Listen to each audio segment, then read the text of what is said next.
Hello दोस्तों, स्वागत है आपका अपने चैनल कॉमर्स मेंटर मोहित में।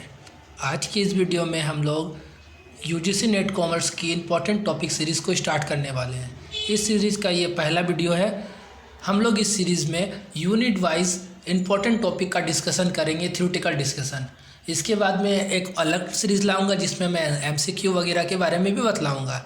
तो दोस्तों, बिना टाइम वेस्ट किए चलो वीडियो को स्टार्ट करते हैं। आज की इस यूनिट में हम लोग पढ़ेंगे unit 1 international business and business environment का एक इम्पॉर्टेंट टॉपिक जो कि है थ्योरी ऑफ इंटरनेशनल बिजनेस, जो कि एग्जाम पॉइंट ऑफ व्यू से काफ़ी इंपॉर्टेंट है।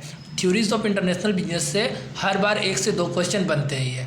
तो दोस्तों, बिना टाइम वेस्ट किए वीडियो में आगे बढ़ते हैं और जान लेते हैं थ्योरीज ऑफ इंटरनेशनल बिजनेस। तो चलिए शुरू करते हैं। सबसे पहले introduction to international business. International business क्या होती है, कंट्रीज़ क्यों ट्रेड करते हैं और ट्रेड कितने टाइप्स के होते हैं, उन्हें हम लोग जान लेते हैं। तो सबसे पहले जानते हैं व्हाट इज़ इंटरनेशनल बिजनेस। तो इंटरनेशनल बिजनेस क्या होती है कि जब कोई बिजनेस ऑर्गेनाइजेशन या बिजनेस अपने जियोग्राफिकल बाउंड्रीज, अपने देश की जियोग्राफिकल बाउंड्रीज को छोड़ के किसी दूसरे देश के साथ जब वो गुड्स और सर्विस का एक्सचेंज करे, बिजनेस करे, तो उसे ही हम लोग इंटरनेशनल बिजनेस कहते हैं। सपोज इंडिया यूएसए से आईफोन मंगवा रहा है और हो सकता है और इंडिया क्या कर रही है, यूएसए को अपना टेक्सटाइल बेच रही है। तो इस तरह से जो बिजनेस हुआ इसे हम लोग इंटरनेशनल बिजनेस कहेंगे, जो एक देश की जियोग्राफिकल बाउंड्री पे ना होकर दूसरे देश के साथ हो, तो इसे ही हम लोग इंटरनेशनल बिजनेस कहते हैं। तो इसमें जो ट्रेड होती है वो बहुत तरह से हो सकती है। हो सकता है थ्रू इम्पोर्ट हो सकता है एक्सपोर्ट करें हम, हो सकता है थ्रू एफडीआई हो या लाइसेंसिंग, फ्रेंचाइजिंग वगैरह के थ्रू पे हो सकती है। तो हम लोग उसे भी जानेंगे। तो ये थी कि इंटरनेशनल बिजनेस की कॉन्सेप्ट। तो दोस्तों, इसके साथ हम लोग बढ़ते हैं और थ्योरीज जान लेते हैं। तो सबसे पहले हम लोग जानते हैं कि इंटरनेशनल बिजनेस करने के तौर तरीके, हमें किस तरीक़ा से इंटरनेशनल बिजनेस करना चाहिए। तो इसके रिगार्डिंग बहुत सारे मैनेजमेंट ने, इंटरनेशनल बिजनेस एक्सपर्ट्स ने कुछ थ्योरीज दी है। तो उन्हें हम लोग समझेंगे कि वो थ्योरी किस तरह से हम लोग लागू करते हैं इंटरनेशनल बिजनेस पे और उससे क्या बेनिफिट ऑर्गेनाइजेशन को मिलता है। तो सबसे पहले हम लोग जानते हैं मर्केंटलिज्म थ्योरी, जो कि 16th-18th सेंचुरी में दिया गया था। ये बहुत पुराना थ्योरी है। ये जो मर्केंटलिज्म थ्योरी है ये बहुत सारा पुराना थ्योरी है। सबसे पहला थ्योरी भी समझ सकते हैं ये है। तो ये क्या फोकस करती है, इस focus on accumulating wealth and weight. Suppose ये बताती है हमें ये थ्योरी बताती है कि हमें ज़्यादा से ज़्यादा एक्सपोर्ट करना चाहिए और इंपोर्ट ना के बराबर करना चाहिए, इंपोर्ट करना ही नहीं चाहिए। इससे क्या होगी, इससे ट्रेड सरप्लस होगी। लेकिन ये जो थ्योरी थी ये क्या हुई, प्रैक्टिकली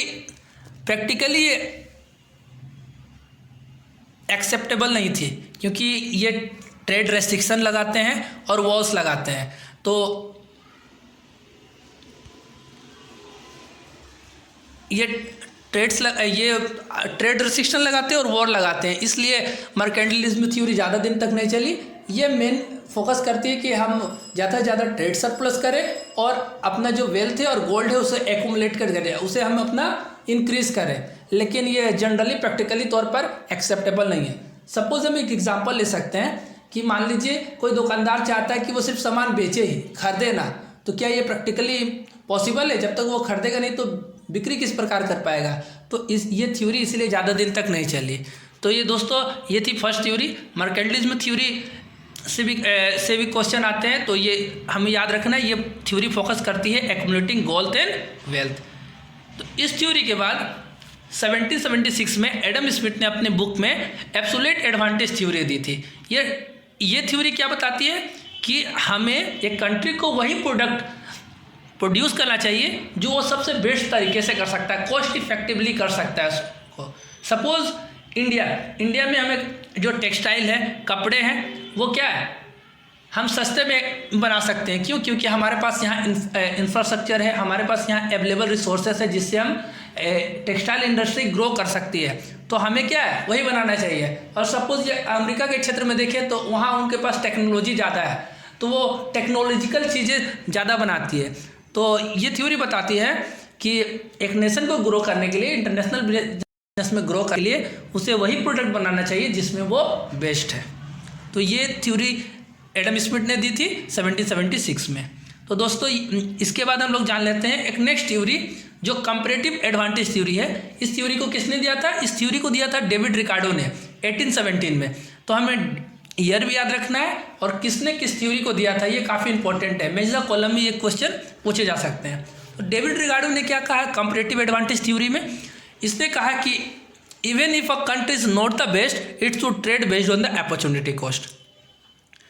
हमें इस थ्योरी में बताया गया कि कंट्री को उस प्रोडक्ट पे फोकस करना चाहिए जो कि वो दूसरे देश की तुलना में सस्ता बना सकता है, रिलेटिवली उससे कॉस्ट इफेक्टिवली बना सकता है, उसे अपॉर्चुनिटी कॉस्ट पर बेट करके अपना ट्रेड करना चाहिए।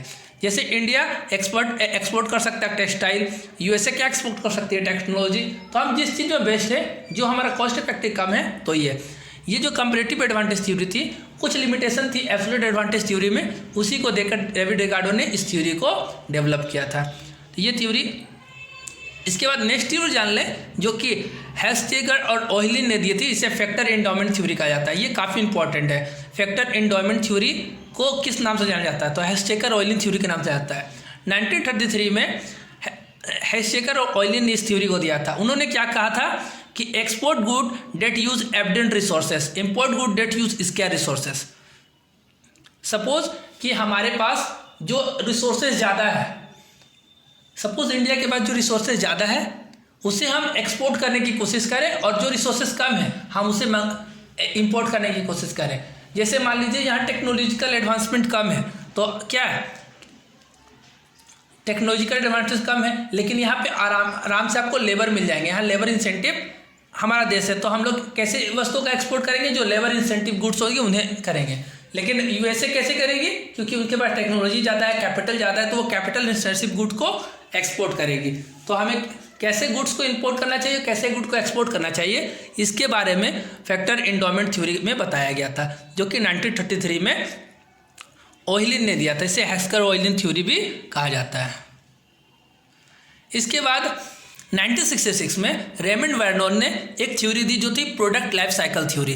तो ये क्या बोला है इस थ्योरी में कि एक जो प्रोडक्ट है पहले डेवलप्ड कंट्री में डेवलप्ड होती है, उसके बाद धीरे धीरे वो प्रोडक्ट कहाँ आती है? डेवलपिंग कंट्री में आती है।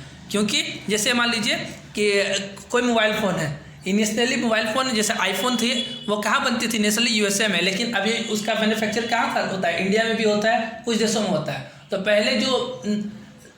पहले जो प्रोडक्ट है डेवलप्ड कंट्री में बनेगी, उसके बाद वो डेवलपिंग कंट्रीज़ में आएगी। तो इसके कुछ फेज भी होते हैं प्रोडक्ट लाइफ साइकिल के। पहले इनोवेशन होता है, इनोवेशन डेवलप्ड कंट्री में होती है, उसका ग्रोथ हुई होती है, मैच्योरिटी होती है, फिर वो डिक्लाइन होती है। तो इस थ्योरी में रेमंड वर्नन ने यही कहा है, तो इसे हम product life theory cycle theory कहते हैं। ये थ्योरी भी इंपॉर्टेंट है जो 1966 में दी गई थी।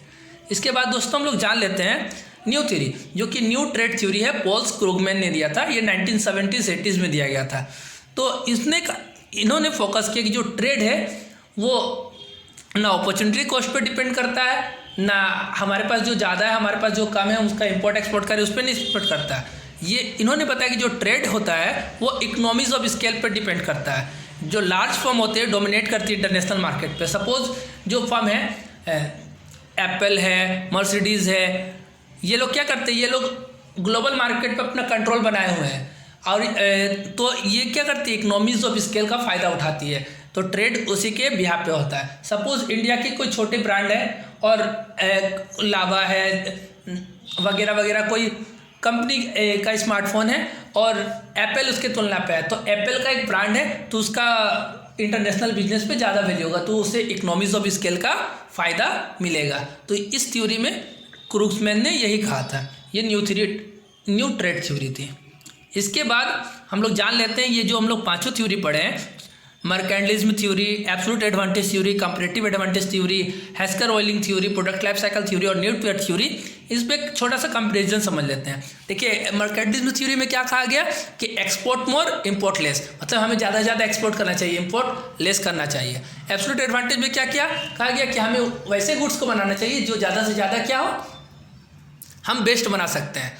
और कंपैरेटिव एडवांटेज में कहा गया कि हमें ट्रेड बेस्ट करना चाहिए अपॉर्चुनिटी कॉस्ट में, जो हम अच्छा बना सकते हैं, जो हम सस्ता बना सकते हैं उसे बनाएंगे, और जो महंगा हमारे लिए होगा हम उसे इंपोर्ट कर लेंगे। हेस्कर ऑयलिन ने कहा है कि एक्सपोर्ट एबुडेंट रिसोर्सेज, हमारे पास जो एक्स्ट्रा रिसोर्सेज बच जाए हमें उसे एक्सपोर्ट करना चाहिए। हमारे नीड को फुलफिल करने के बाद जो हमारे पास एक्स्ट्रा रिसोर्सेज बन जाए हम उसे एक्सपोर्ट करना चाहिए।